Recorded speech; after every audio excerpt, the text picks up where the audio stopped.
Hi everyone, if you're thinking of building or renovating, then this is the place to be. I am Nikki, CEO and founder of Totally Wicked Group, and welcome to our Totally Wicked Live Q&A. This is where we talk about all things building to help you choose, compare and create your brand new home. So tonight we're talking about everything you need to know about how to choose a builder, which is a very important part of the process. And we're going to be going through steps that you need to go through before selecting your builder, things to consider or to ask them when you're interviewing builders, and a few things about contracts that you need to be aware of. What's included, what's not included, things like provisional sums, prime costs, fixed costs, all that great fun contract stuff that's really, really important. So we'll be getting started soon, letting people sign in and not miss out. I normally talk for about half an hour, 45 minutes. Tag anyone who you think might benefit from tonight if they're in the process of thinking about renovating or wanting to buy a new home. Even house and land packages or kit homes, things like that. If anybody is thinking about signing a contract with a builder, they really need to listen to this. There's some really awesome information I'm going to talk about today. And if you want to keep up to date with all of these Facebook Lives, get links to the previous ones that we've done with experts and just with me talking and answering your questions, then subscribe to our newsletter. We will send you reminders about when we're going to do our lives, what they're about, and links to our previous ones. So I will just put that link in our Facebook now so that you can subscribe.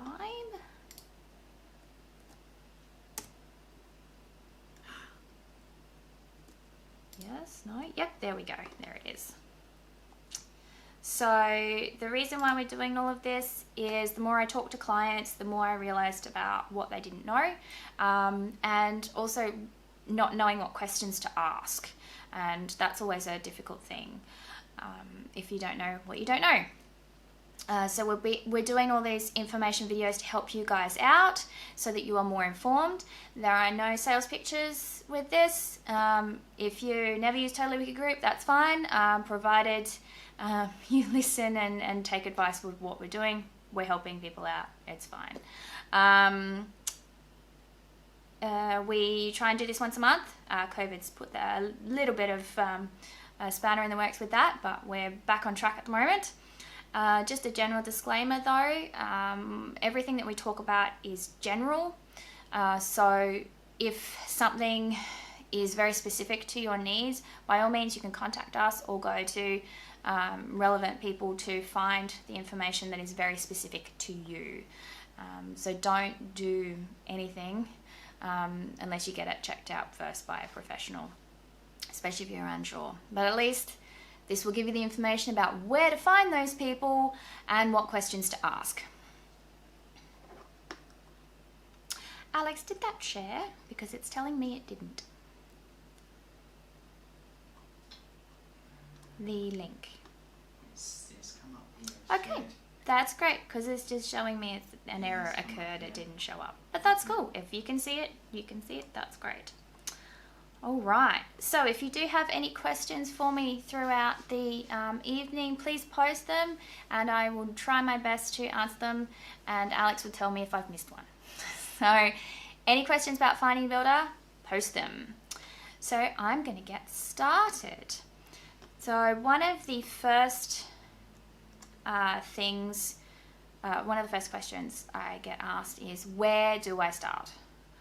I maybe have my plans, or I'm thinking of doing something, I'm thinking of building a new home, doing some renovations. Where do I start? The very, very first thing is your budget. I also say with budgeting, obviously you need to know how much you want to spend, but I also sort of think about it as 10 to 15% of what you are able to spend should be reserved for things like if you're on a sloping block, for variations, for unforeseen problems. You might need to remove asbestos, you might find poor wiring, especially if you're renovating, poor plumbing. Queenslanders, Queenslander styles are very bad for this. Anything built in the 80s or 90s is quite bad for this as well. So always work out how much you can afford, take 10 to 15% off that, and then make that your build cost. My advice. Obviously, go to a financial advisor or a mortgage broker to get more detailed information for yourself, but general rule of thumb, that's what I would do. Location.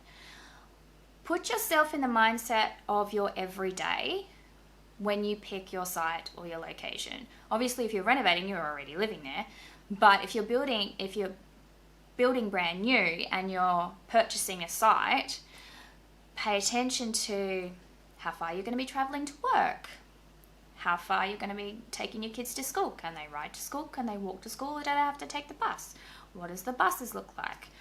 Are you close to medical facilities if that's something that's important to you? Parks, cycling tracks, whatever it is, try and put yourself in the position of, I'm living here every day. Will this location suit me? Next thing, type of home. There are so many different types of homes. There's tiny houses, granny flats, multi-generational McMansions, townhouses. I mean, you could even include apartments in this, or duplexes, multiplexes, things like that. You really need to be very clear on the type of home that you want. Also consider things like accessibility. So if you're maybe an empty nester and your kids are at university and they're going to be leaving soon, maybe a 2-story Queenslander is not a good buy. Maybe something that has the livable housing design guidelines associated with it, where it's a ground floor or step-free entrances, wider corridors, so that you can live in the house for longer. So if you have wheelie walkers, prams even, things like that, the manoeuvrability around it, you can live in your home for longer. So accessibility is one of my loves, and one of the things that I think we should be thinking about a lot more. Also things like maybe you want a larger garage because you're a car enthusiast and you want to take your car apart and you need more space for that, and workshops. If you've got teenagers, you might need extra space for parking outside, so you might need a garage and a carport. Entertaining.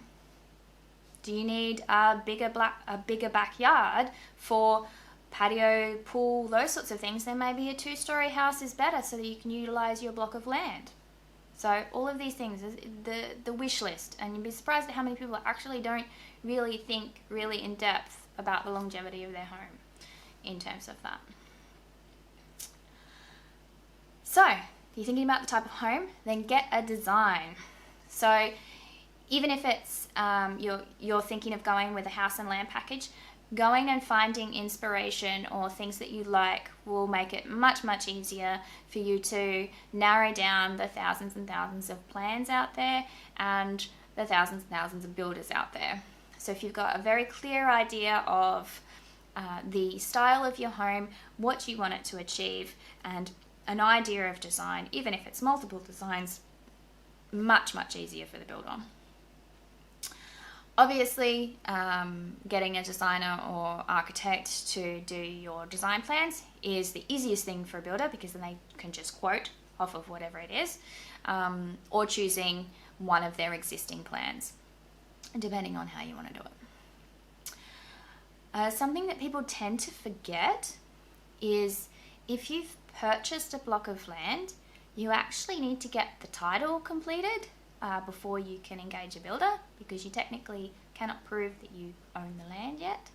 And that, depending on where you live, could take a little while. So getting very excited about all the design things and all the fun stuff, and then forgetting about making sure that you can prove that you own the land, sometimes trips people up. So make sure you get your title completed early.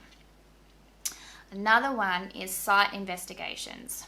So again, if you're purchasing a block of land and it's reclaimed land that has a different type of field to like standard M, I think it is, then you might have to spend some more money on foundation work, which the builder definitely needs to know before quoting on a prospective job. Equally, if you've got a sloped block of land that's near a waterway, where the house might be situated at the top compared to where it is down the bottom, might actually be a different soil composition. So you would need to get a soil investigation done prior. Sometimes you can do it with the builder, but I always recommend doing it beforehand, so that one, it's completed, and two, the builder knows exactly what it is before they quote. So that's where you start.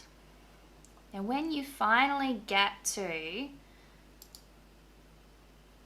choosing a builder, different builders generally suit different clients. So if you want a house and land package, you generally don't go to a builder that builds $1 million houses in Paddington, because they're custom bespoke builds. Equally, if you wanted a really bespoke custom design, you don't go to a kit home manufacturer. So it's really important, like I said at the beginning, to think about exactly what type of building that you want, what you want it to achieve, and the budget and the style. And find a builder that has done those things before, that suits those homes. There are people who do specialize in multi-generational homes. They do exist. Equally, tiny homes. Some people love tiny homes and that's all that they do. There are absolutely builders out there that do that. There's also some builders out there who specialize in access for people with disabilities or livable housing design guidelines. So narrowing your search to people who do that job. They might do other things as well, but if that's their passion, then it's generally a better fit for you.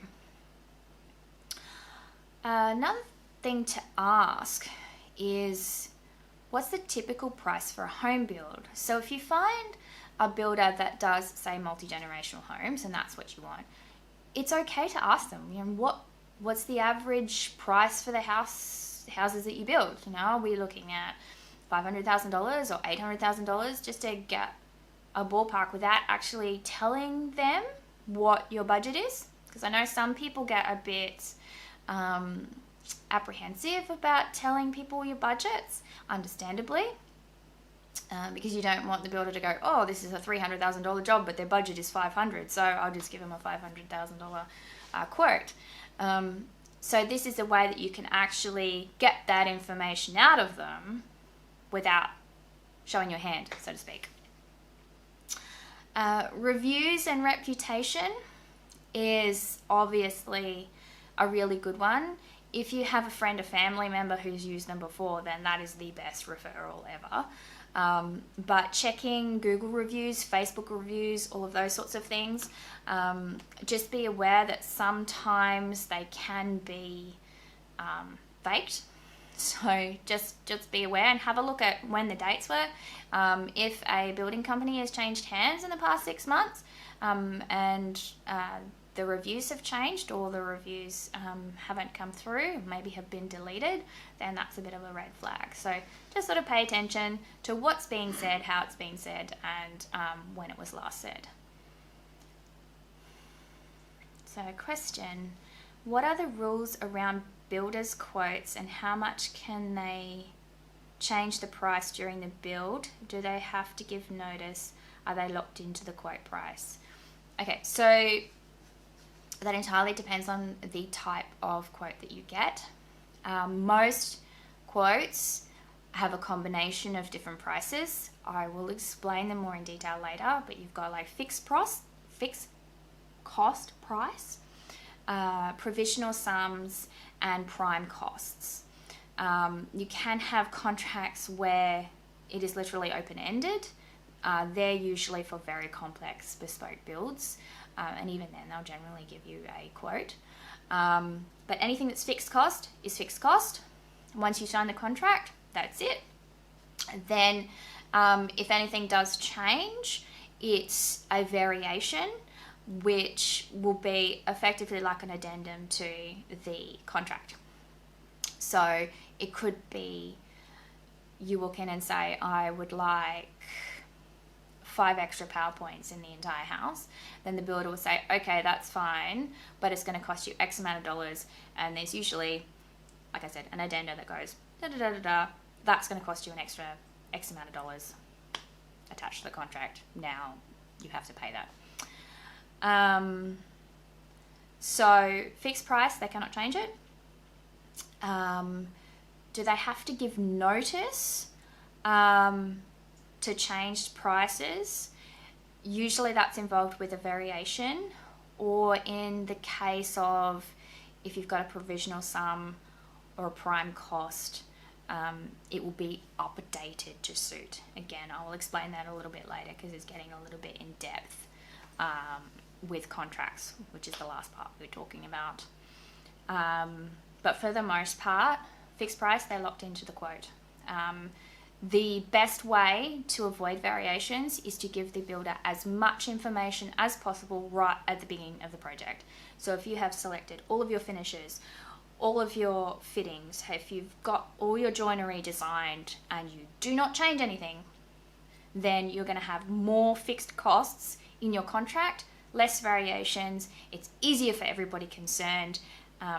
The builder, generally, in my experience, builders hate changing things, and project managers and architects hate writing out variations because it takes time and it actually costs more money because it's administration fees. So you are better off having as much decided as you can before you sign that contract. What's the difference between a standard off-plan build and a custom build? Aside from the obvious, usually off-plan builds have been costed by a quantity surveyor, QS, and they've been built by that builder several times. So they know it's going to take X amount of time to do all the walls, X amount of time to do the slabs, and it's going to cost da-da-da-da-da-da. We've got all our subbies ready, and they sort of churn it out like Lego blocks or IKEA furniture, if you will. So it's very stock standard, and that's what you get. A lot of builders with house and land packages will advertise that yes, you can customize your plan within reason.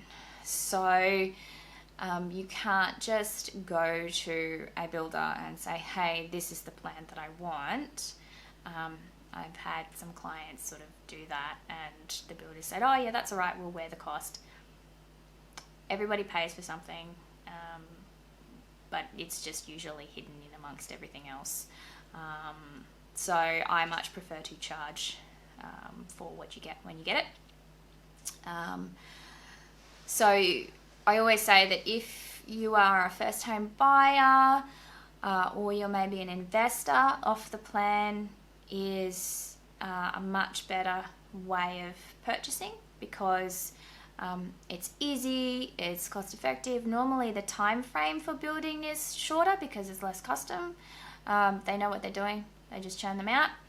And if you are thinking of upgrading within the next 10 years, so you're first time buyer, this is your first house, you pay it off, maybe rent it out or sell it and then purchase a new one, then it's a good way to start.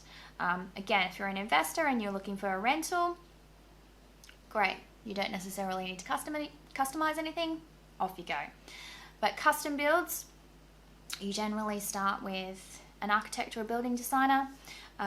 You get it designed to suit you, so you are going to get what you want based on the directions that you give to your designer or architect, and then you get builder's quotes from that.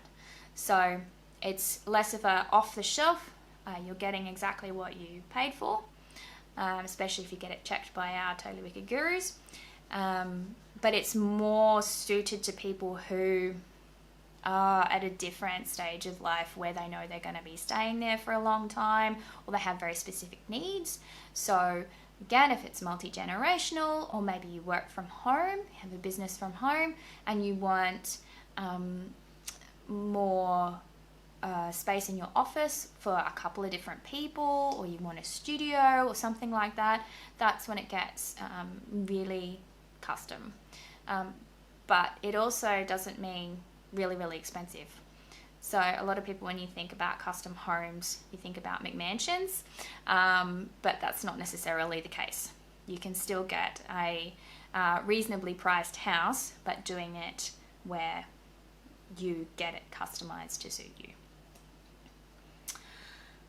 So back to choosing your builder. Great questions. So yes, going through reviews, one of the other really important things, which I will show you with my screen, is checking licensing. So the QACC, oh no, you are kidding me. Maintenance in progress. Thanks, QACC. So I was going to show you how to find a local contractor, but they've just decided to do some regular maintenance on their website. Hopefully I can still see other stuff. Okay, good. So when it's working, this is the great thing about live, people. So when it's working, you can actually go in and find a contractor. So you can search in the local area that you're looking at for builders that service that area. There are some that are excluded from that because based on my knowledge, they have to actually apply to have their name on there, but they are all registered builders. So it's a good place to start. But it will actually come up with a link to their license. I might just see if I can just check a license number, but it might tell me that it's the website's down. I'll just see.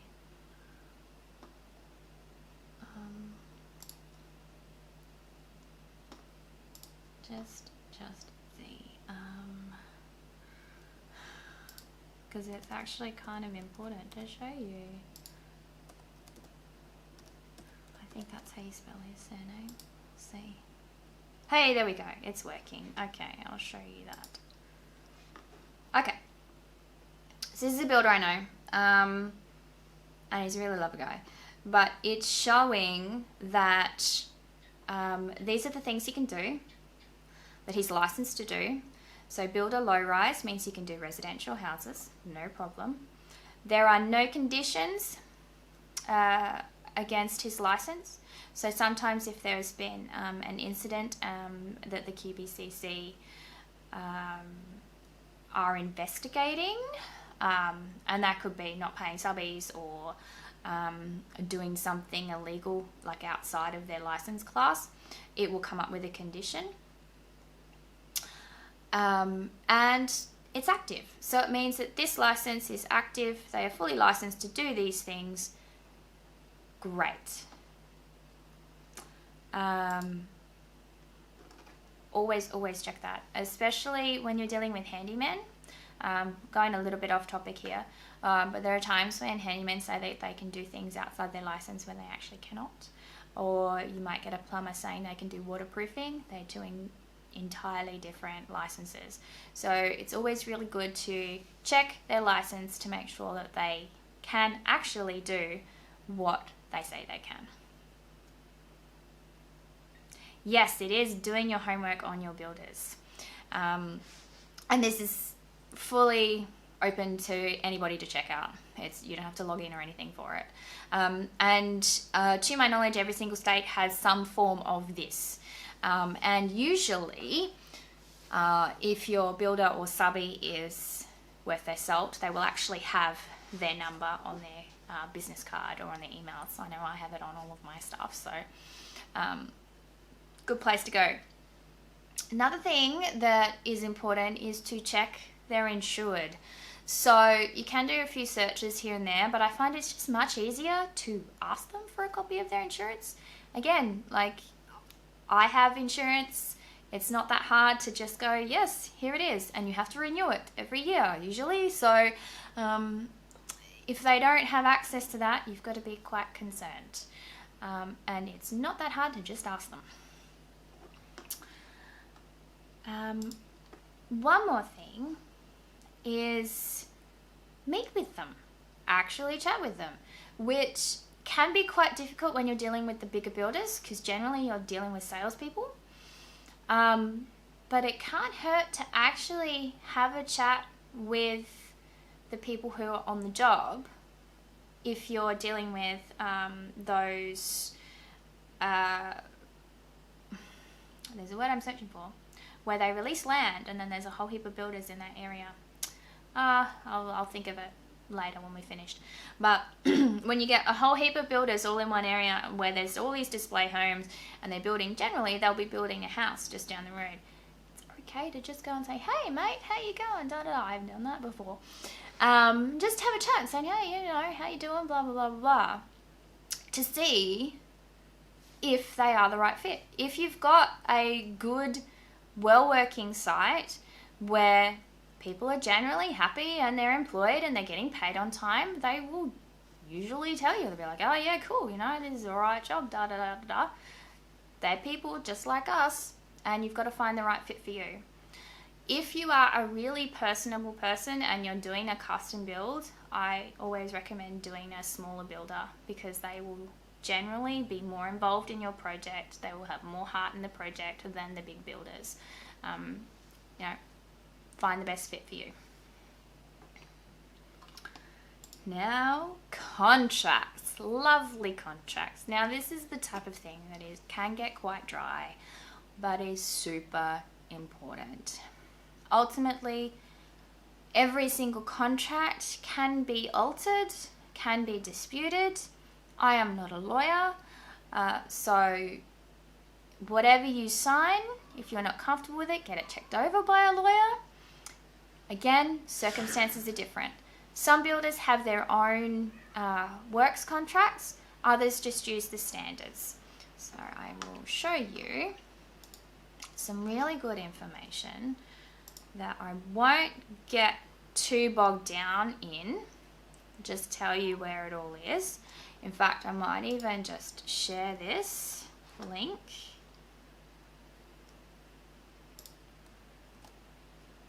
Here we go. That should. There we go. So the QACC is an independent body. So it's really, really good at giving information, and it's in plain English. I know I can be a little bit bad at using jargon, but this is actually really good in terms of letting you know the different levels of the contract, what actually has to be in the contract if they're using something that's not standard, more of an explanation on variations. There's so many good things in here. If you only read one document, read this one before you sign a contract. There is also another one here, Homeowner's Guide to Building and Renovating, which goes through a few of the things that I was talking about in more detail. There is a whole section on the QACC that goes through all of this stuff. Check it out. It is very, very good.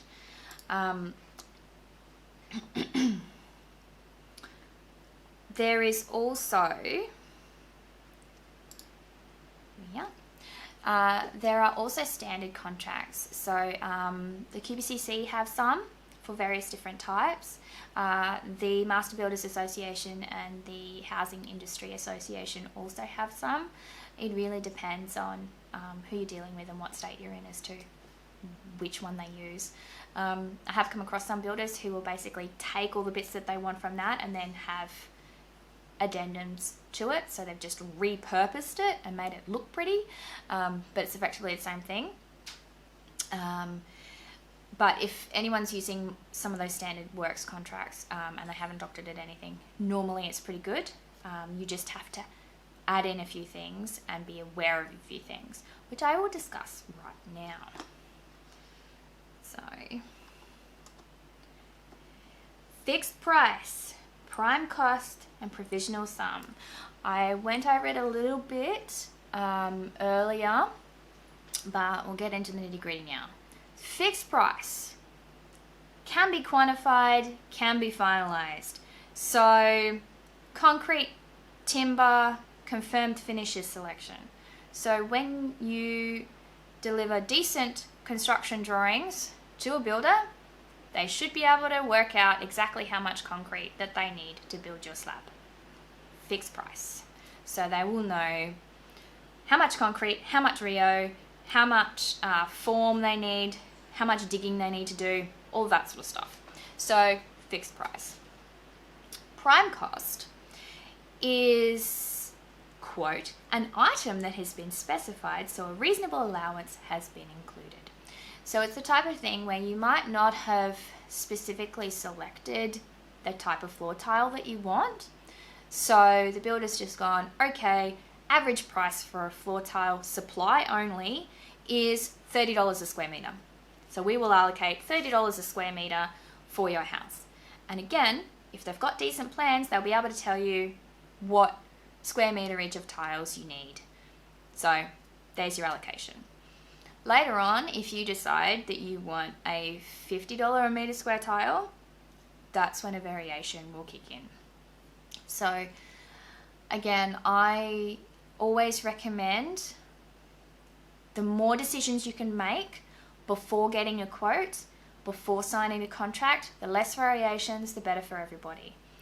So if you know you want a marble bench top, tell the builder you want a marble bench top so they can quote on it accordingly.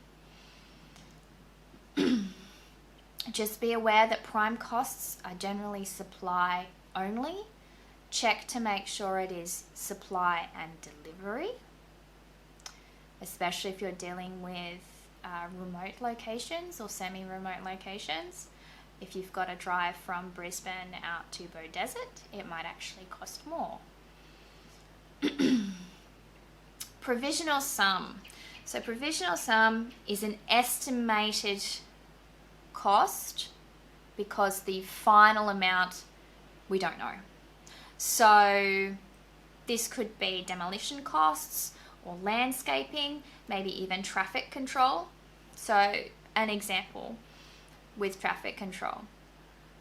If you're on a main road and the builder knows that they're going to have to section off part of the road to get timber delivered, and they have to organise traffic control to make sure that the traffic continues to flow to keep council happy, they know how much that is going to cost per day, but they don't know how many days they're going to need it. They are going to estimate based on previous builds as to how long that might need to happen. But obviously if it's an extra day, it's going to be an extra fee. So that's where provisional sum comes in. Usually your fixed price is the big amount, your prime cost is the next amount, and you should have a handful of provisional sums. I would be very concerned if you have more than about 4 provisional sums, unless you're dealing with something that's really complicated, like a sloping block out in the middle of nowhere that requires a lot of attention, a lot of unknowns. Okay, so there was a few comments that I saw come in. Should we get someone else to check a building contract before I sign? If so, who should it be? So if it is not a standard building contract, you can go to a lawyer. Just make sure that they deal with construction law. And I actually think the QACC do offer an advisory service as well. If their website was up, I would check. But I'm going to, I'll answer that, Emma, later, hopefully with a link, but I'm pretty sure that they do, just across the phone, just clarifying things for you. But generally for standard builds, normally you wouldn't need to do that.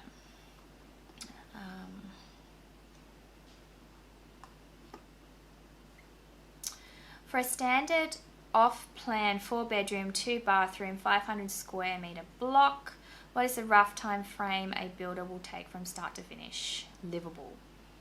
Well, that entirely depends on the builder. So, 12 weeks, generally. I would always add an extra 4 to that, because, again, there are a few things I'm going to talk about in a minute. But it could be a case of 12 weeks of build time, but there might be a week of bad weather that you can't use the site on, or if they're a bigger builder and they've got a flow on of projects, which is usually what they try and do, they might have a slab poured one day and then the next week another slab on another block, another slab. If one runs behind, they might end up pushing back the other ones or skip you altogether. So usually in a contract they will have a time frame, and then there will be a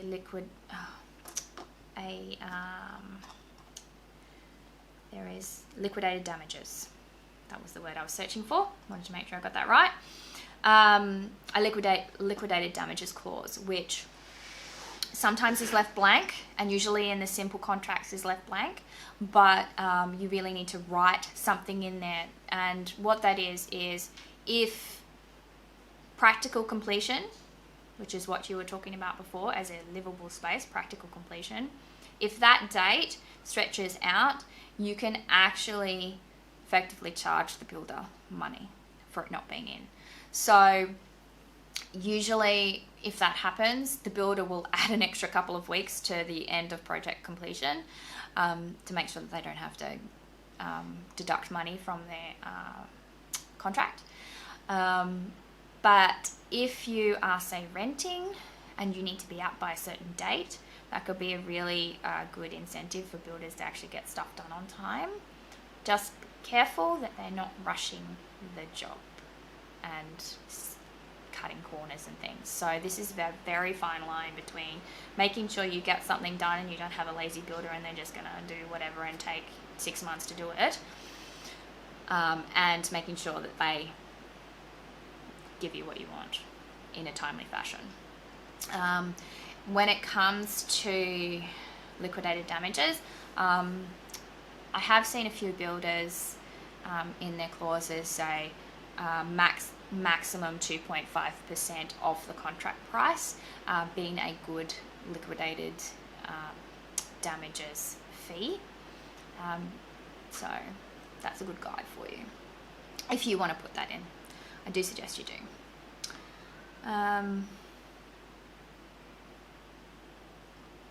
Emma.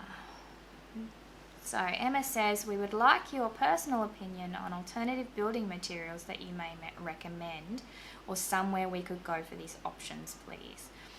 So that's the type of thing I need to really know about your situation, what you're looking at doing, because there are so many different building materials. It is absolutely crazy. And I come from a commercial background, so you know, depending on your budget, you could go with precast concrete panels, or something like an Aluka Bond composite. It's vastly expensive and ridiculous, but there are so many alternatives out there, and the sustainability options are huge for those sorts of things. You could even go with like a Norfoam insulated panel. So I will contact you and have a chat about what you're actually looking for with that, because we could be here for a whole nother 4 hours talking about all of the different options. Okay, great questions, guys. Thank you.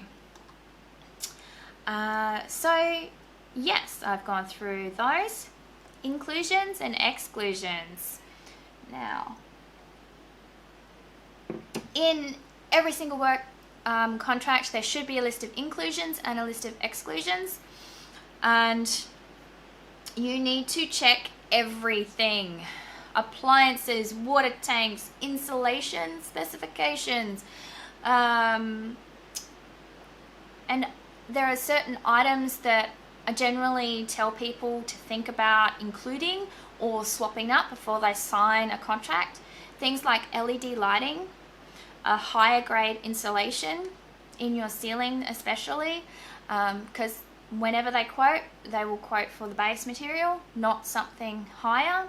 You will save so much money if you go for a higher R rating of insulation, which I think I have discussed a couple of times in some previous videos about what an R rating is.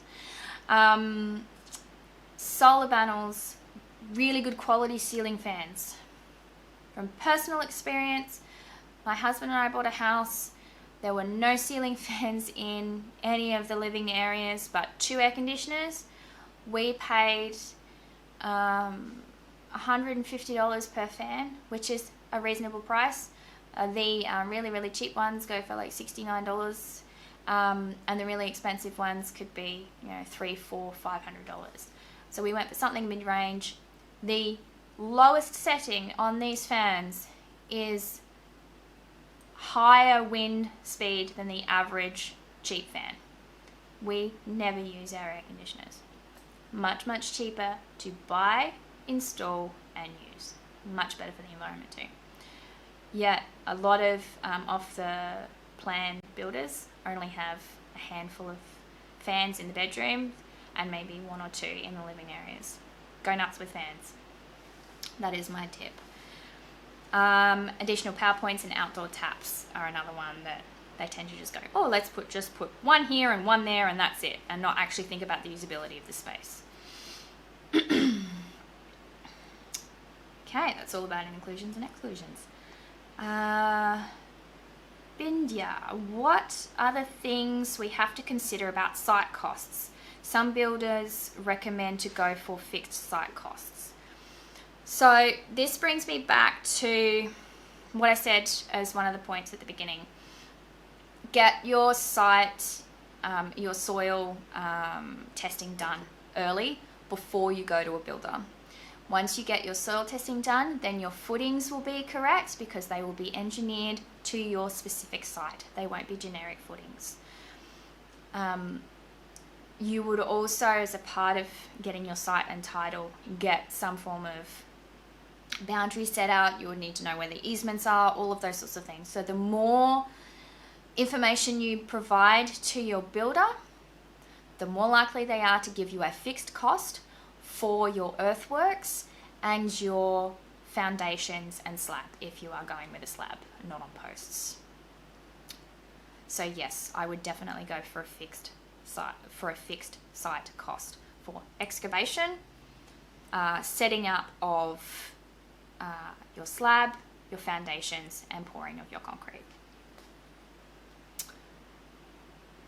Yes, no problem, Emma. We'll chat soon. Okay, now variations. Avoid variations at all costs. I know I've said this several times, but make sure you include everything that you possibly can before you sign the contract.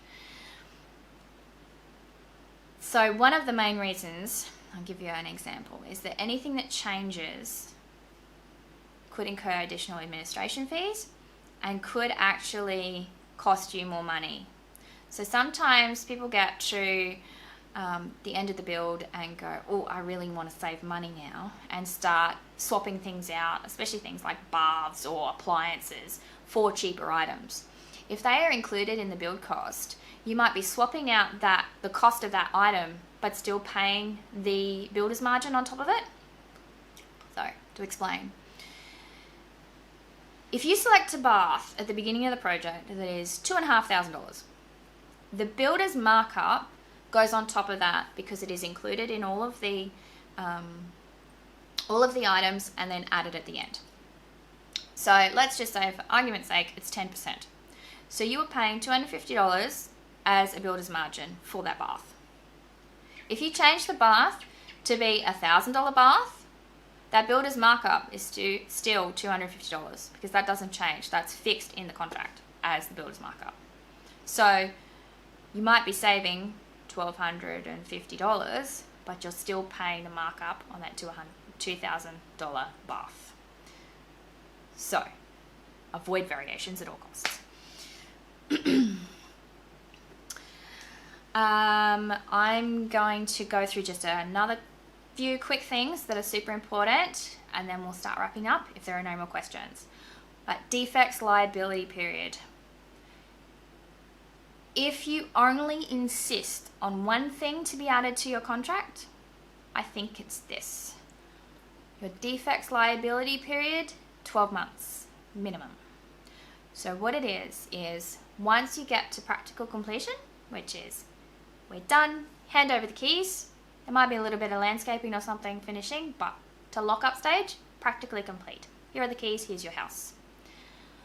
12 months down the track, or within that 12 months, if a pipe bursts, they are legally obligated to come back and fix it as new or make good. Because you do not expect your brand new house to have a defect within the first 12 months. This includes things like paint peeling, tiles popping off the walls, windows not gliding properly. Obviously, if they're not clean, then you can't get them to fix that. But if it's wobbly, if it's loose, if you've got issues in the ceiling, anything that is included in the build cost could be considered a defect. Some builders only write in 6 months. Make sure it's 12. It's a little bit like warranties on your appliances. There is usually an initial period to your contract. So that is, you sign the contract, then you have an initial period where the builder will ask for a whole heap of information, like proof that you own the land, so your title search. And if you don't do those things in that allotted time, then the date that you break ground, or the date that the builder digs the first hole, as it were, gets pushed back and pushed back. So if you've added in your clause to say we need to have practically complete by this date or we're going to charge you, then the builder will say, well, no, because the initial period you took a month to give me all of that information when you said it would only take 2 weeks. So that's something you really need to be aware of. They need things in a timely manner as well. Progress payments. So we did touch a little bit on this when I had my chat with Scott Beatty. But progress payments are effectively the builder saying, I've done this amount of work, please pay me. So there are lots of different stages where that happens, and they'll usually tell you beforehand. And usually when you sign a contract, you will give, or you or the bank will give, depending on how you're financing things, a deposit for start of work, and then when the slab's complete, when the frame is finished, when you're practically complete, when the roof is on, maybe if there's landscaping, depending on what stages there are. But they should be very clearly outlined in your contract. And if there are any variations to that, you put that in before you sign it. Now, there was actually a post on our Facebook page that we shared about partially oral and partially written contracts. So you can have a written contract that you sign and then have a partially oral section to that. So that is actually legal per se. So what I mean by that is you're in the middle of the builds, your frame is up, and you get invited out onto site by the builder or your Totally Wicked Guru or whoever is taking you out on site, supervising you.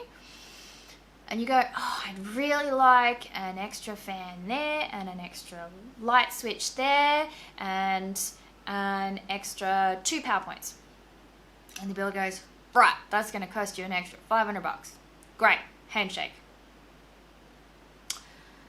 That's orally binding, but I always recommend, especially if you're not dealing with us, you're not dealing with gurus, make sure you then get in your car, get your phone out and send an email to the builder saying, as per our conversation out on site, we agreed to costing X amount of dollars. So that way there is actually a record of around the time and around the date of the discussion that was had with you and the builder on site, and they have the opportunity to say, oh no, we didn't talk about that, before the work occurs. Okay, so the sooner you do that, the better, and then it becomes a little bit more solid in time and a lot easier to dispute later on. So, I did it again. I went over 45 minutes. I always do it. Sorry, so much information. So, I will post a few more things. I will chat with you, Emma. And if there's no more questions, I will just put this link back up again. So if you want to get a copy of this video, other videos, access to our blogs, which have a lot of really cool information, as well as links to all of these sorts of things. There was a lot of stuff I did last month on tile setouts, picking colors, those sorts of things, which will be really helpful if you're doing DIY renovating, or you are indeed looking to choose finishes for your brand new home off the plan. So if you sign up, then you'll get access to all of those. And I don't think there's any more questions coming through. You're very welcome, Emma. I will contact you. So thank you so much for tuning in. Thank you to Hawthorne Creative for hosting me yet again and having all of this tech ready to go. And I hope you have a totally wicked evening.